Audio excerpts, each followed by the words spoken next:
And we're live. Is that the new sign-in now? I don't know. What do you want me to say? It's Look, live? Hey, let me tell you something, okay? I am an expert broadcaster, but I'm not good with words. You're not real radio, but it's okay. Oh, God. Why did you really have to bring that up? Anyway. So, Travis Hymel, we're here to do Back Issue Roulette, and we keep discussing, like, these shows. I enjoy them, but they've been going on very long, and I don't intend for all of them to be an hour. Like, YouTube videos, people like it to be like a good 15, 30 minutes, but it's kind of hard to do what we do in 15 to 30 minutes, which is talk a lot. Yeah. So, but this time we each chose only one issue. We're not doing any trades. Maybe next time.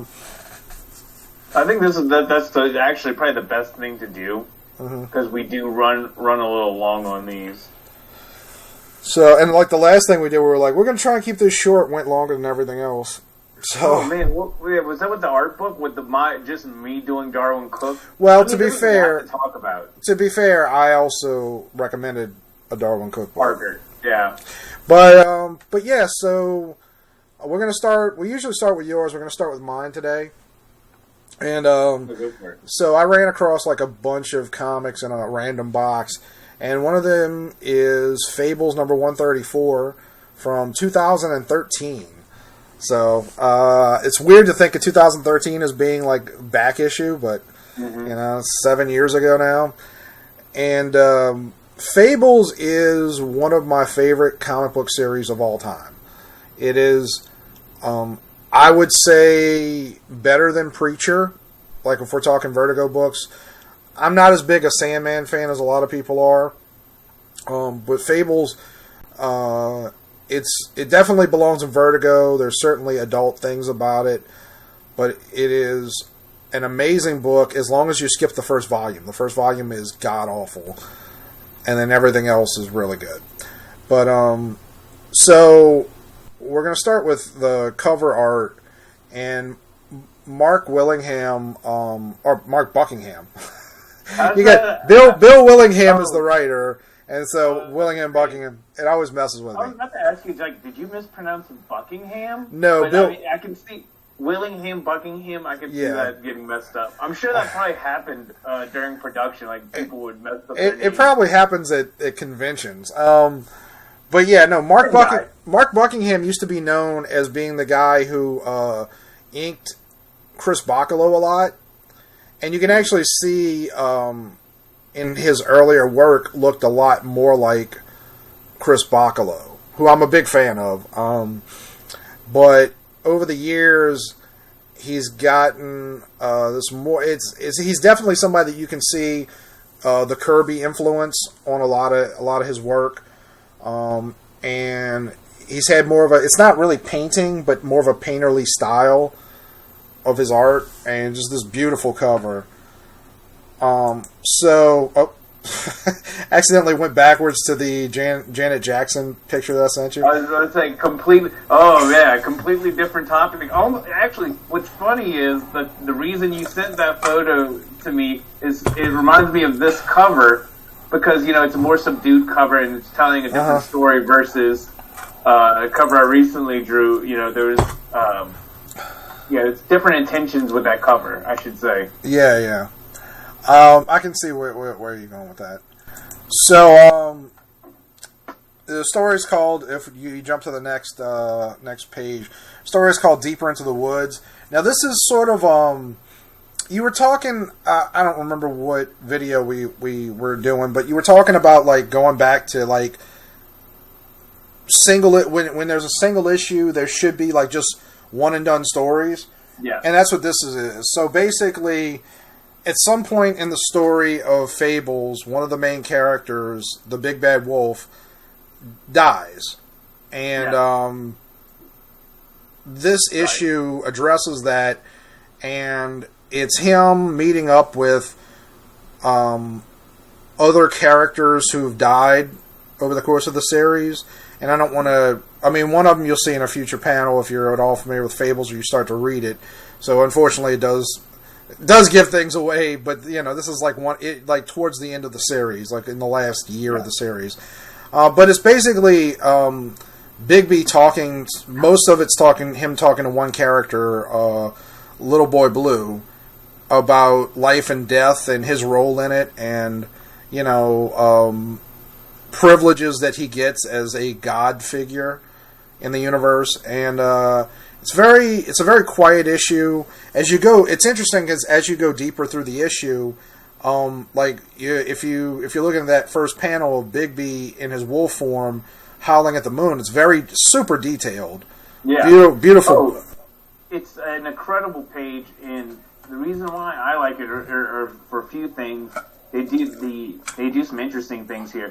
Like divide the pages is almost separated by panel gutters, so you really focus on the wolf. I'm not sure if this is just because of the photo taken, but that's so one thing about Fables is the gutters have they often have, because there's multiple fictional characters, a lot of times they'll have like a coat of arms on either side, representing specific characters.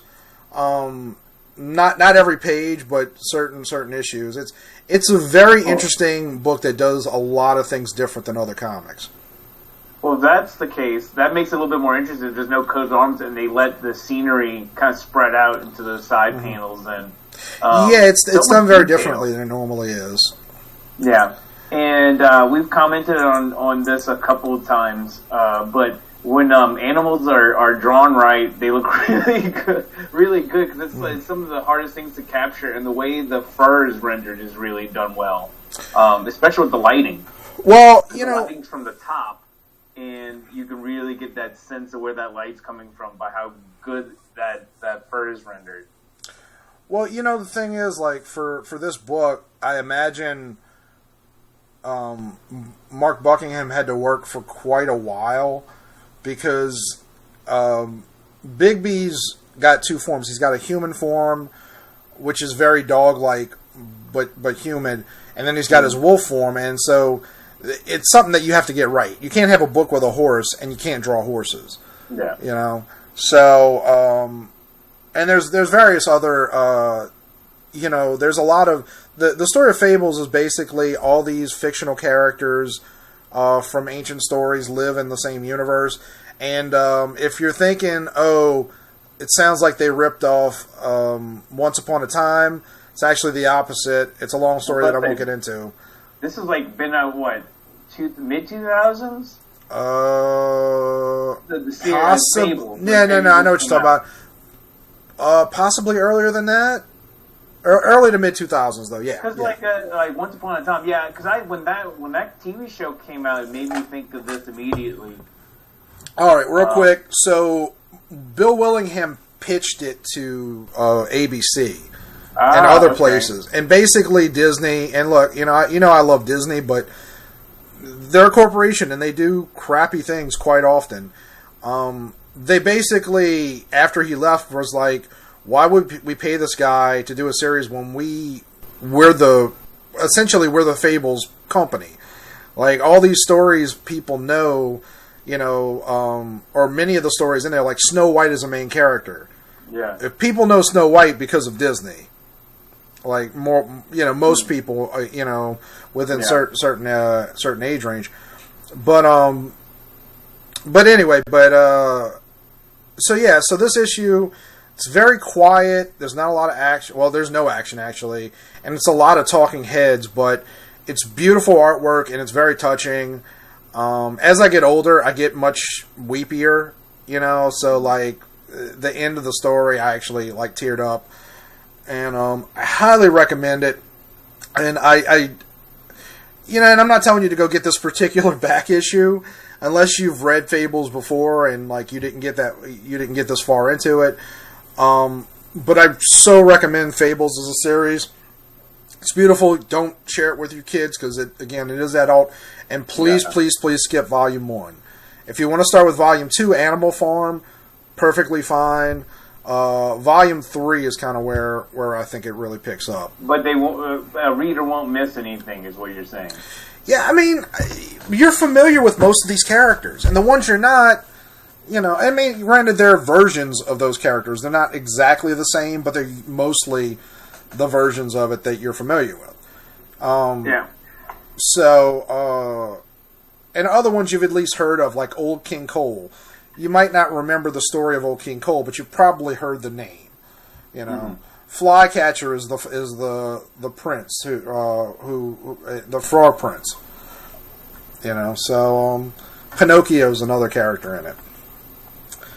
So, but yeah, beautiful artwork, and yeah, I know you can see the Kirby and a lot of like the faces and the shapes and but what's wonderful is and this as an artist. Like, everybody's inspired by somebody else. Everybody, all art is standing on the shoulders of giants. But what's great is when you can, instead of aping another artist, which most artists start doing until they figure out who they are, figuring out a way to make it your own. Like Mark Buckingham and Bruce Timm are both acolytes of Kirby. Their styles don't look anything alike. Yeah, I see that. But so yeah, that was Well, hold on, I'm not trying to take extra time. No, go ahead. Well, one thing about that first that title page, I've become a real fan of title cards lately in comics. So I like the Deeper into the Woods, and also going through the next 2 pages when you actually see panels. Just the backgrounds are so beautiful. Wherever they're at is almost like a character too in this, just for this page I'm seeing. But then it goes really, you could tell when it starts to go more somber when you have no backgrounds. You just have the white void essentially that they're walking in, and it kind of fits that tone. But I can see what you're talking about. It's like a lot of talking heads in here. But here's the thing. That Buckingham does well, not Willingham. Almost said Willingham. It's difficult. It's difficult. That he makes it interesting enough that you're still going to be interested in reading in terms of how each panel is composed. So that's really nice because sometimes when you have those comics with no action, it's really going to be more leaning on how good the writing is and how well the art carries that writing. Yeah, we've talked quite a bit about the what is it, Pete Woods 22 panels that always work, or what? Oh my God, we just Wallywood. Today? Wallywood. Pete Woods. Wallywood. Pete Woods. Look, he's not an artist. I'm familiar with one thing from Wallywood. Who's Pete Woods? I think there is an artist named Pete Woods in comics. Can we just have that as the name of the episode? Who is Pete Woods? All right. Anyway, we've talked a lot about Wallywood's 22 panels that always work. And when you go to these panels that's no background, you're seeing a lot of that there. Mm-hmm. Because when you take away the background from an image, it's actually more work in a way to make it interesting, even though you're drawing less.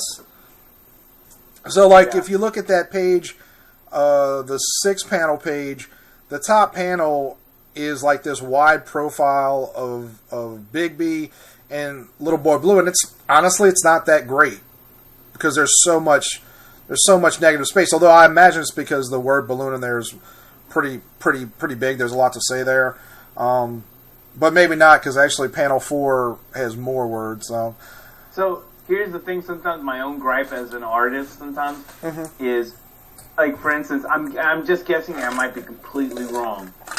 But a lot of times, if I get a page and there's like a talking scene, it'll be like 5 or 6 panels, right? Right. And the writer will want a shot like that first panel where it's a top down, kind of almost an establishing shot, I guess, even though there's no background. But they'll put all this extra dialogue in there, especially if you see Blue is talking right now, and he has the most, that text balloon is pretty heavy for that kind of shot. And I really just think the artist was just going through and doing what he had to make everything fit. Sometimes that comes down to you do have to have text in there. I think they did the best they could, but yeah, a lot of that was just to leave room for how big that word balloon was going to be. Fair enough. Although I'm going to disagree with you on I don't think I seriously doubt Bill Willingham is giving him detailed panel discussions, just because I mean, if this book came out in 2013, 12 issues a year, I mean, we're talking 2002 is probably when it started. Yeah. So that's, I mean, at that point, this is a real partnership. I mean, this is a marriage. If you're doing over a decade with, and obviously Steve Leiloa, the inker, and the various colorists, it's a big partnership on a book like this. This is Vertigo series are creator owned to a degree. Yeah. Not totally, I don't think. I think Warner Brothers owns parts of it, but so it's definitely a partnership. Yeah, but it's a great pages and everything. It still reads well. It's just just thinking about how much text is actually there. But yeah, so definitely, if you've never read Fables before, please check it out. Yeah. So going on to your book. So mine is a Magnus Robot Fighter in Nexus. It's a part 1, maybe 2-part series. Just a cool note. The covers on here are incredible. Very classic. I don't know if you're familiar with the guy, because I think I mentioned Steve Root to you before. I'm familiar with him to a degree. I've never read a Steve Root book, but obviously Steve Root is a well-known artist, and I think he was one of the Root dude. He was one of the primary people at Dark Horse and Valiant, wasn't he? I know for sure for Dark Horse, and then I forget where he was at. If it was First Comics in the 80s, if that's where Nexus was, because him and Mike Baron is the writer on this, and him and Mike Baron are doing Nexus, or originally did Nexus together back in the 80s and the 90s, and I think there was a falling out. I'm not sure. And then they eventually worked together again. But just a small note too. How this came out in '95. Cardstock, really nice cardstock cover. Mm-hmm. I was just impressed when I saw this. Now, granted, I did not pay $3. I actually paid 50 cents for this. Incredible cover. I was familiar with Nexus. I've read some older Magnus stuff. So Magnus, as you already know, is an old Gold Key character. Yeah, he's so Valiant when they resurged a few years back. They lost Magnus and Turok and I think one more because they were all Gold Key characters. They were licensed. Mm-hmm. Valiant was doing licensing pretty early on, especially for a new company. Yeah, I mean, Marvel obviously had licenses as well, DC, but yeah, this was an old Golden Age character. Yeah, and then you have Nexus, who is more like a space explorer type of character, and that was created by Mike Baron and Steve Root. And together in this issue, you don't have Nexus really show up until the end, but just something real quick about Magnus is that he. His whole gimmick is he was trained by this robot to fight other robots, and so he can crush metal and steel with his bare hands, and he fights these robots. Very classic premise. And when you get to the interiors in a second, so if we go to the next page, you'll see that Steve Root has a very classic style. Uh-huh. Almost like all the robots, very 50s, 60s styles, and you can really see a Hanna-Barbera quality to some of the artwork in there. I was gonna say you could definitely see, particularly the cover robots. They fit very much in the Jetsons universe. Yeah, and to be honest, I love these designs. I don't know if I put it in there. I think I might have. It might have got left out, but I'm gonna just show it on camera real quick. And one of the things I love, and I've said this with Legionnaires, is that on the inside cover, there's a black and white just kind of illustrating who Magnus is, because a lot of people aren't probably familiar with Magnus. Uh-huh. Even though they don't really explain who Nexus is, but he doesn't show up till really the end. But again, very classic style artwork with a Hanna-Barbera style for the robots. Really cool stuff. So just the basic premise of this story is we're in Magnus's world, and then all of a sudden there's a visitor who's a Archon is the name, and he's actually like a Nexus villain, and he is playing like he's a good guy, but he's actually the bad guy. So that's why you have this gift horse title. It's like a Trojan horse, a play on the Trojan horse. So this guy comes in and he says he's going to help. He actually has some evil plans. Unfortunately, it doesn't get resolved in this issue. It goes on to the next issue. But for 2 issues, even though I like one and done stuff, I'm not going to complain about that. It kind of they're nice, really cool adventure stories. Yeah, it's not just the robots either. Like, if you look at the buildings, if you look at the style of Archon's ship, it's all very Jetson. Double-page spread.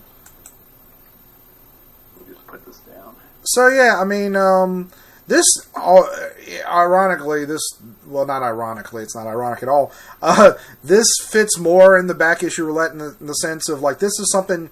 If you can find it in a back issue bin, this is far more worthwhile to read as a single issue.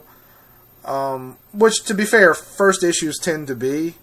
Like, this is the first of I guess you would call it a miniseries, a 2-part miniseries crossover. Yeah, which I actually need to track down the second one, and I don't care if I have to pay more than 50 cents. If it's $4 or $5 or whatever, I'll pay it just to finish it, because it's not. I mean, if even they have reprints of this in a trade, the trade is probably out of print for this. Whatever they did.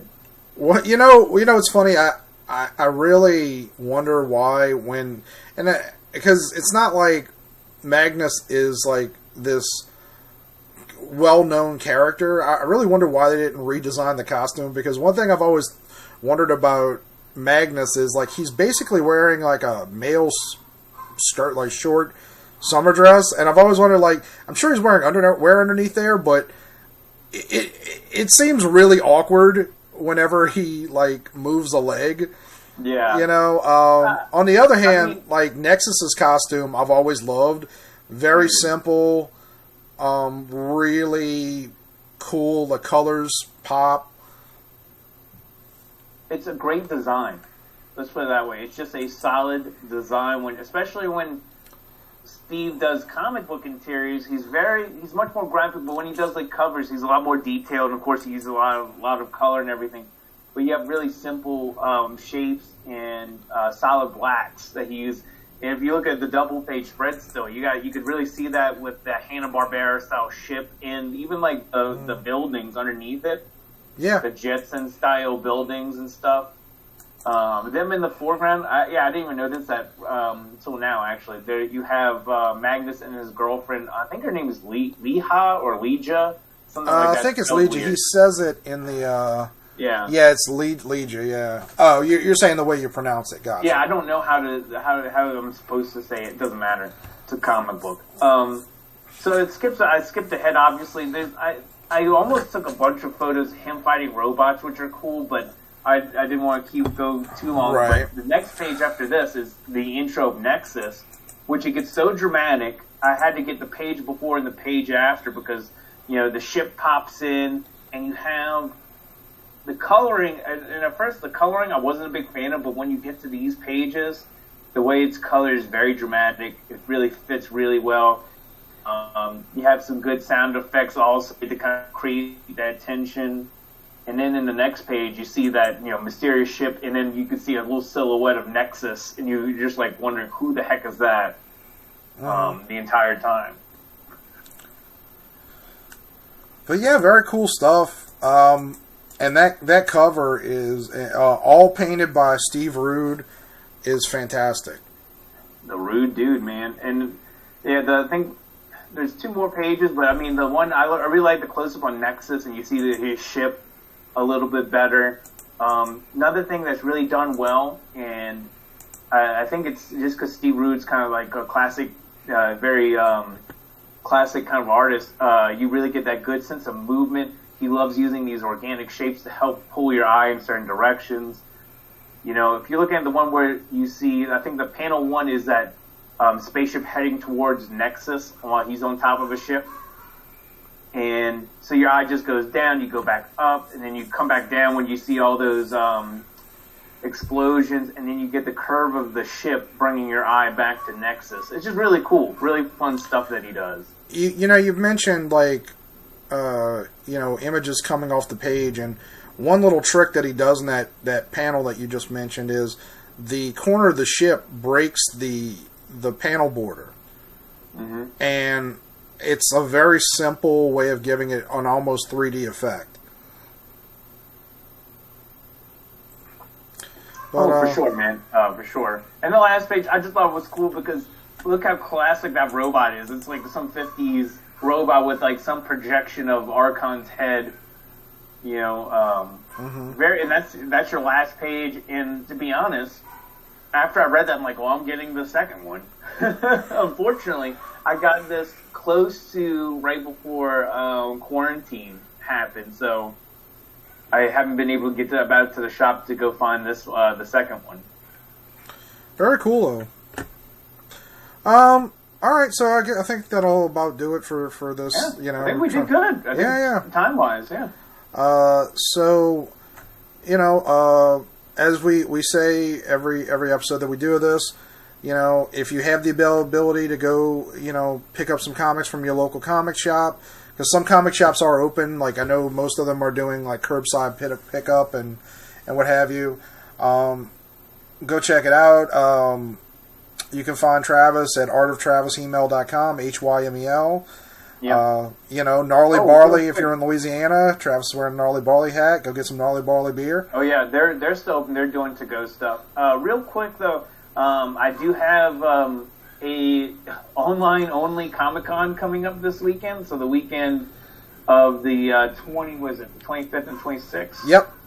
Yep. So the 25th and 26th. It's called Mainframe Con. There's going to be a bunch of online panels with celebrities and stuff. I'll be doing some live drawing and stuff, but I actually did a variant cover for Devil's Due, which unfortunately when I originally was doing Arc World, when I was working on Arc World, I didn't get a chance to do a cover.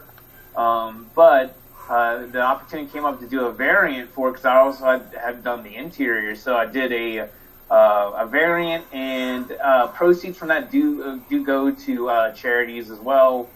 So for every pre-order, it does help out someone. Definitely check out Arc World. Is ARKWORLD. All one word. If you go on Mainframe Comic Con, if you go onto their website, it's like that variant cover is everywhere on that site. It's even if you click on comic book guest, it's a technical guest. It's in one of the guest spots on that page. Let's see.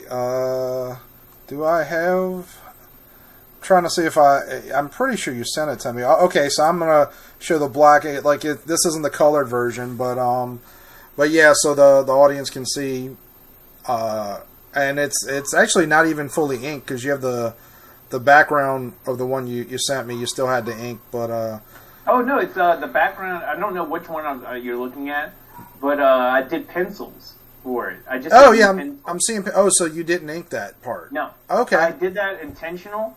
And even when you see the color version of it, it adds a whole other texture to it. Okay. And the ships and the background, like the cliff dwellings, all that's in pencil. Right on. All right, so like I said, check out Mainframe Comic Con. We're gonna have another art convos eventually. We're gonna be getting books from Showcase Comics out in Slidell, Louisiana. Check them out. Art of Travis Hymel and Gnarly Barley, just because we like them. Yeah. Oh, I love their beer. If I could get it easier over here, I would. Unfortunately, you can't get it outside of Louisiana, unfortunately. Yeah. But, all right, thank y'all, and hopefully this was a lot shorter. It probably wasn't, but... All right, thank you, Travis. Thank you, sir. Later.